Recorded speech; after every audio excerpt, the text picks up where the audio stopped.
What's going on, everybody? How y'all doing? Quote of the day. It seems like an obvious enough approach, but we spend a lot of time waiting for permission to do stuff instead of just making it happen. We fall into the trap of thinking so-called gatekeepers, a boss, an executive, an agent, a critic, have to unlock the door ahead of us, when more often than not, it's already wide open, just waiting for us to walk through. Curtis Jackson. Song of the day, Funeral Music by 50 Cent.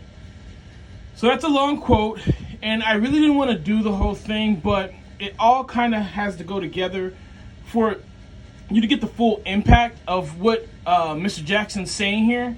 At the end of the day, a lot of people don't do something simply because they think that they're not worthy of doing it, that someone has to give them permission, that someone has to allow them, that somebody has to help them, when you can just do it.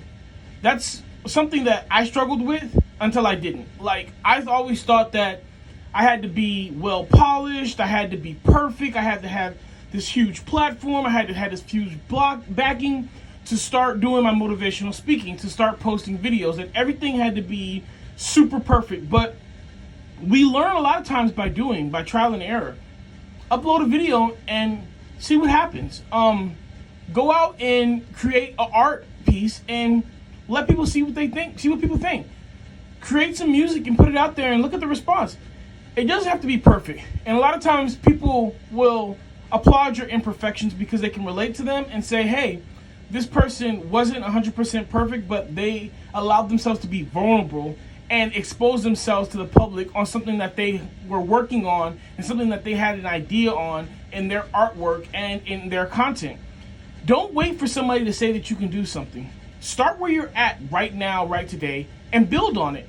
The Bible says, do not despise small beginnings. And don't. It's great to start small. A seed, a plant, a fruit, a vegetable, it all starts as a seed in the ground. And then it grows into, blossoms into something great, big, and beautiful. All right, guys. Take care of yourselves. Be kind to one another. You keep me in your prayers, and I'll keep you in mine. Endure, believe, rise.